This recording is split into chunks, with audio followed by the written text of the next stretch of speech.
नमस्कार. भारतीय जनता पार्टी प्रदेश कार्यालयामध्ये आयोजित या पत्रकार परिषदेमध्ये आपल्या सगळ्यांचं मनापासून स्वागत. जनाब संजय राऊत यांनी पुन्हा एकदा फोडाफोडी महापौर कुणाचा याच्यावर शेंगा फोडायला सुरुवात केलेली आहे. खरं तर भारतीय जनता पार्टी आणि महायुतीचाच महापौर होणार हे मुंबईकरांनी ठरवलंय. त्यामुळे संजय राऊतांनी कितीही गळा आवळला, कितीही आरडाओरडा केला तरीही त्याचा काहीही परिणाम होणार नाही. मुंबईमध्ये भारतीय जनता पार्टी आणि महायुतीचाच महापौर होईल. राहिला प्रश्न दिल्लीमध्ये कोण जातंय, गल्लीमध्ये कोण जातंय, संजय राऊत तुम्हाला गल्लीमध्ये कोणी विचारत नाही, दिल्लीमध्येचा प्रश्नच येत नाही.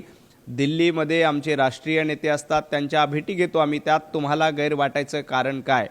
तुम्हाला गल्लीमध्ये देखील कोणी विचारत नाही, हे देखील महाराष्ट्राने बघितलंय. तुम्ही स्वतः राहुल गांधींना पंतप्रधान करायला निघाले होते, परंतु तुम्हाला मुंबईमध्ये नगरसेवक देखील नीट निवडून आणता आले नाही. हा तुमचा इतिहास आहे. त्यामुळं संजय राऊतांनी भारतीय जनता पार्टीवर बोलण्यापेक्षा आत्मपरीक्षण केलं पाहिजे, एवढंच मला त्यांना सांगायचं आहे. खरं तर ज्या पद्धतीनं संजय राऊत दिल्लीमध्ये जाऊन राहुल गांधींचं लांगुलचालन करत होते तेव्हा महाराष्ट्राचा अपमान नव्हता का? सोनिया गांधींच्या चरणी आपला संपूर्ण पक्ष अर्पण करून टाकला मुख्यमंत्री पदासाठी, तो महाराष्ट्राचा अपमान नव्हता का? सत्तेसाठी तुम्ही काँग्रेसची दलाली केली, तो महाराष्ट्राचा अपमान नव्हता का? महाराष्ट्राचा अपमान तुम्ही केला, मराठी माणसाचा अपमान तुम्ही केला. आता महाराष्ट्र आणि मराठी माणूस देवाभाऊंच्या सोबत उभा आहे. देवाभाऊंना जनतेने आशीर्वाद दिले, भारतीय जनता पार्टी महायुतीला आशीर्वाद दिले. दिल्लीमध्ये आम्ही वरिष्ठ नेत्यांना भेटायला जातो, परंतु मुंबईचा महापौर हा मराठी होणार, हिंदू होणार, हे आम्ही पहिल्या दिवसापासून सांगतोय आणि त्याबद्दल आम्ही ठाम आहोत. उलट संजय राऊत बांगलादेशी लोकांच्या पाठिंब्यावर मुंबईचा महापौर करू इच्छितात, पाकिस्तानच्या पाठिंब्यावर मुंबईचा महापौर करू इच्छितात, परंतु त्यांचं ते स्वप्न धुळीला मिळालंय आणि मुंबईमध्ये मराठी आणि हिंदू महापौर होणार, हे संजय राऊतांनी ध्यानात ठेवावं.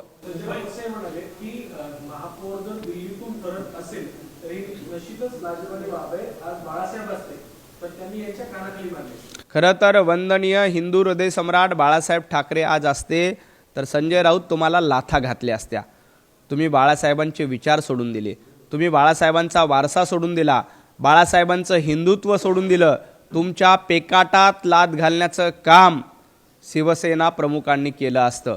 कारण ज्या पद्धतीनं तुम्ही सगळं काही सोडून दिलं आणि फक्त बांगलादेशी पाकिस्तानींच्या जोरावर या मुंबईवर राज्य करण्याचा प्रयत्न केला, त्याबद्दल तुम्हाला धडा शिकवला असता. तुम्ही ज्या पद्धतीनं आजान स्पर्धा आयोजित केल्या होत्या त्याबद्दल तुम्हाला धडा शिकवला असता. पत्राचाळीमध्ये कोट्यावधी रुपयाचा, करोडो रुपयाचा घोटाळा केला, पैसे घालण्याचा प्रयत्न केला, त्याबद्दल तुमच्या पेकाटात लात मारली असती. संजय राऊत तुम्हाला वंदनीय हिंदू हृदय सम्राट बाळासाहेब ठाकरे यांचं नाव घेण्याचा अधिकार नाही. त्यांच्या विचाराची प्रतारणा करणाऱ्यांना महाराष्ट्राने आणि मुंबईने जागा दाखवून दिली.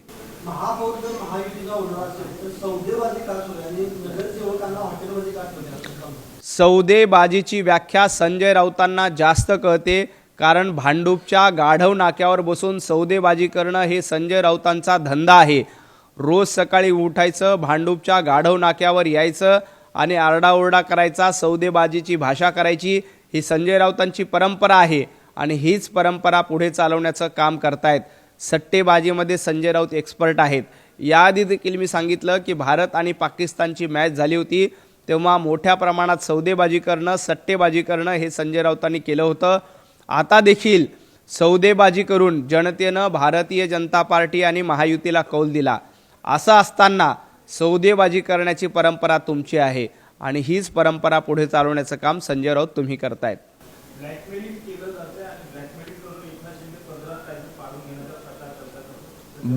ब्लॅकमेलिंग काय असतं तर उद्धवजी ठाकरे यांना विचारा.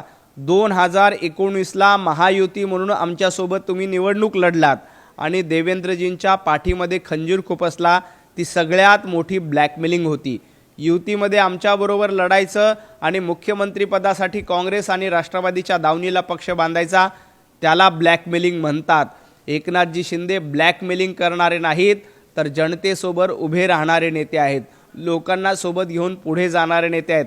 ब्लॅकमेलिंगचे धंदे संजय राऊत तुमचे आहेत, उभाटा गटाचे ब्लॅकमेलिंगचे धंदे आहेत. आणि या महाराष्ट्रातल्या ब्लॅकमेलिंगला सुरुवात कोणी केली होती? उद्धवजी ठाकरे. 2019ला तुम्ही महायुती म्हणून लढला होता, महायुती म्हणून प्रचार केला, महायुती म्हणून जागा मिळवल्या आणि फक्त खुर्चीसाठी तुम्ही काँग्रेसच्या दावणीला जाऊन बनला. मुख्यमंत्री पदासाठी आपला पक्ष विसर्जित करून टाकला. त्याला ब्लॅकमेलिंग करतात, त्याला ब्लॅकमेलिंग म्हणतात. हे संजय राऊतांनी ध्यानात ठेवावं. दावोसला मुख्यमंत्री आणि उद्योगपती यांच्यामध्ये महापौर पदाची चर्चा सुरू आहे अशी खोचक टीका जी आहे दावोसमध्ये महापौर पदाची चर्चा करण्याचं काहीच कारण नाही, कारण मुंबईकरांनी स्पष्टपणे कौल दिलाय. दावोसमध्ये परकीय गुंतवणूक मोठ्या प्रमाणात आणण्याचं काम देवाभाऊंच्या नेतृत्वात होतंय. देवाभाऊमुळे महाराष्ट्र देशामध्ये क्रमांक 1 वर येतोय. जवळपास 70% थेट परकीय गुंतवणूक महाराष्ट्रामध्ये येते. त्याच्याबद्दल संजय राऊत तुम्ही पेढे वाटायला पाहिजे की आपले महाराष्ट्राचे मुख्यमंत्री दावोसमध्ये जात आहेत, महाराष्ट्राचा डंका दावोसमध्ये वाजतोय, त्याबद्दल तुम्हाला अभिमान वाटायला पाहिजे. तुमच्या पोटामध्ये का दुखायला लागलंय? महाराष्ट्रामध्ये मोठ्या प्रमाणात गुंतवणूक येते, महाराष्ट्रातल्या तरुणांना मोठ्या प्रमाणात रोजगार मिळणार आहेत, शिक्षणाच्या चांगल्या सुविधा महाराष्ट्रामध्ये मिळत आहेत, मुंबईमध्ये मिळत आहेत. याबद्दल संजय राऊतांना आनंद वाटायला पाहिजे. खरं तर संजय राऊतांनी पेढे वाटा हा डायलॉग म्हणायला पाहिजे होता, परंतु दुर्दैवानं संजय राऊतांची नियतीमध्ये खोट आहे. संजय राऊत सातत्यानं लोकांमध्ये भ्रम पसरवण्याचं काम करतायत. दावोसच्या दौऱ्यानंतर तुमच्या सगळ्यांची तोंड काळवंडलेली असतील, हे संजय राऊतांनी ध्यानात ठेवावं. कारण सर्वाधिक जास्त गुंतवणूक महाराष्ट्रामध्ये देवाभाऊंच्या नेतृत्वात येते. भाजपचे नेत्यांचे म्हणजे नवनिर्वाचित नगरसेवकांचे फोन टॅप केले जातात भाजपच्या नेत्यांकडून असं देखील संजय राऊत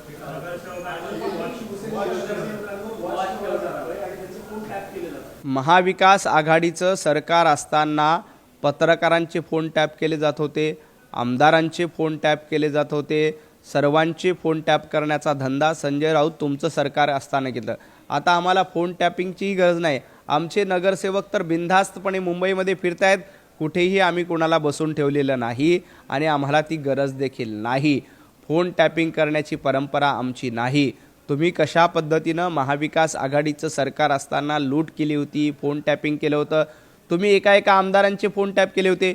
आदरणीय एकनाथजी शिंदे यांचे फोन टॅपिंग करून त्यांच्यावर वॉच ठेवण्याचं काम कोणी केलं होतं हे संजय राऊतांनी सांगावं. जेव्हा एकनाथजी शिंदे तुमच्या सरकारमध्ये मंत्री होते तेव्हा सातत्यानं त्यांच्यावर पाळत ठेवणं, उदय सामंत यांच्यावर पाळत ठेवणं, हे धंदे संजय राऊत तुमचं सरकार करत होतं.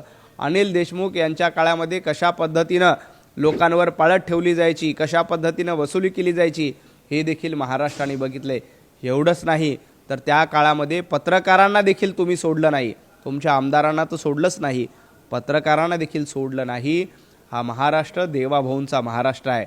हा घरामध्ये बसून काम करणाऱ्यांचा, फेसबुक करणाऱ्यांचा महाराष्ट्र नाही. ही मुंबई देखील आता भारतीय जनता पार्टी महायुतीची आहे आणि देवाभाऊंच्या नेतृत्वात विकासाचा गाडा पुढे नेण्याचं काम आम्ही करतोय.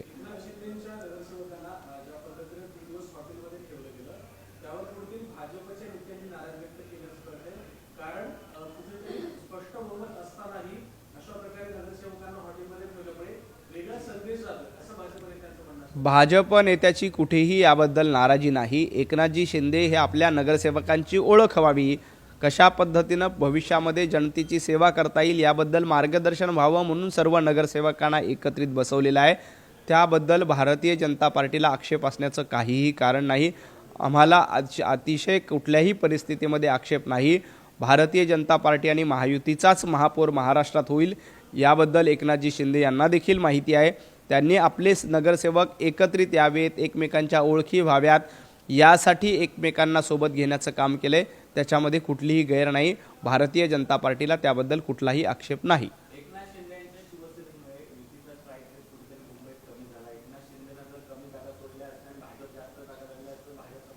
नाही, एकनाथ शिंदेजी यांचाही स्ट्राईक रेट अतिशय उत्तम आहे. भारतीय जनता पार्टीचा स्ट्राईक रेट देखील उत्तम आहे. स्ट्राईक रेटचा विचार केला तर उद्धवजी ठाकरे तुमचा स्ट्राईक रेट काय आहे याचा विचार करा. तुमचा स्ट्राईक रेट एवढा घसरलाय की तुमची कारकीर्द काळवंडलेली आहे. संजय राऊत आज म्हणाले की आम्ही षटकार मारला, आम्ही षटकार मारणार आहोत. अहो संजय राऊत, मुंबईकरांनी तुम्हाला क्लीन बोल्ड केलेला आहे, त्यामुळं तुम्ही चौकार आणि षटकारांच्या भाषा करू नका. मुंबईमध्ये तुम्ही 227 पैकी किती जागा निवडून आणल्या याचा विचार करा. मुंबईकरांनी तुमचा क्लीन बोल्ड केलेला आहे. स्वतःला ब्रँड ब्रँड ब्रँड ब्रँड म्हणून घेत होता, त्या ब्रँडचा धुव्वा उडवण्याचं काम मुंबईकरांनी केलं आहे. आणि मुंबईत आणि महाराष्ट्रात एकच ब्रँड आहे, तो म्हणजे देवाभाऊंचा ब्रँड आणि महायुतीचा ब्रँड. लोकसभा ते महापालिका निवडणुकीचा वर्तुळ जे आहे ते पूर्ण झालेला आहे. त्यामुळे आता शिंदेना आपल्यासोबत ठेवायचं की नाही अशी सगळी चर्चा जी आहे ती दिल्लीत सध्या सुरू आहे असं संजय राऊत. संजय राऊतांची सगळी माहिती अतिशय खोटी असते.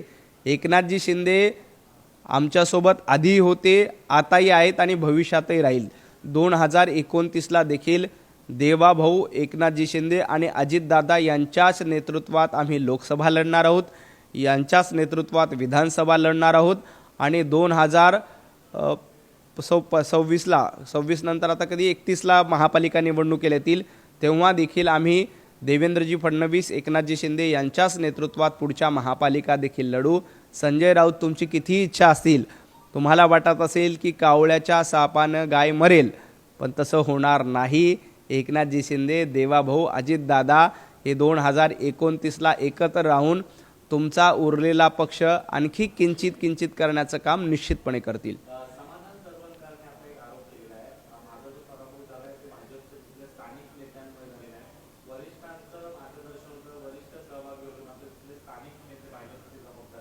नाही, याबद्दल स्थानिक पातळीवर निश्चित काही अशा पद्धतीनं कुणी काही केलं असेल तर निश्चित त्याचा तपास केला जाईल, चौकशी होईल. परंतु आमचा प्रयत्न जास्तीत जास्त ठिकाणी महायुती म्हणून निवडून यावा यासाठीच होता. प्रत्येक मतदारसंघामध्ये काही हेवेदेवे असतात, त्या ठिकाणी काय झालं हे तपासलं पाहिजे. आणि सरवणकरजी जे बोलत आहेत त्याच्यामध्ये किती तथ्य आहे हे देखील स्थानिक पातळीवर बघितलं पाहिजे. परंतु आम्ही महायुती म्हणून एक गठ्ठा होतो, एकमेकांच्या सोबत एकजुटीने उभे होतो.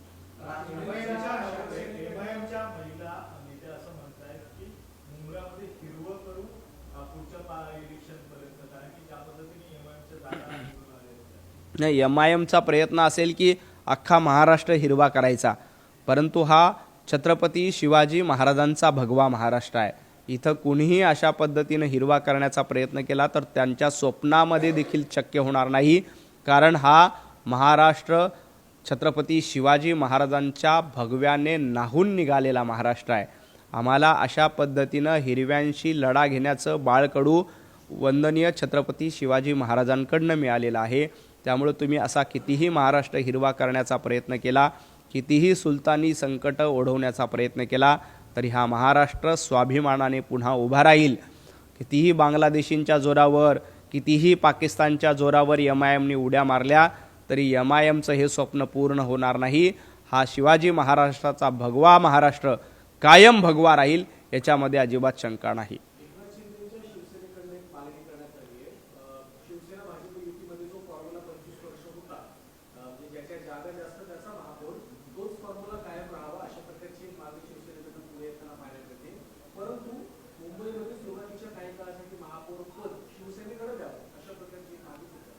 महापौर महायुतीचा होईल याबद्दल एकमत आहे. आता त्यावर वरिष्ठ पातळीवर चर्चा होईल आणि येत्या 5-6 दिवसामध्ये त्याबद्दलचा निर्णय स्पष्टपणे घेतला जाईल.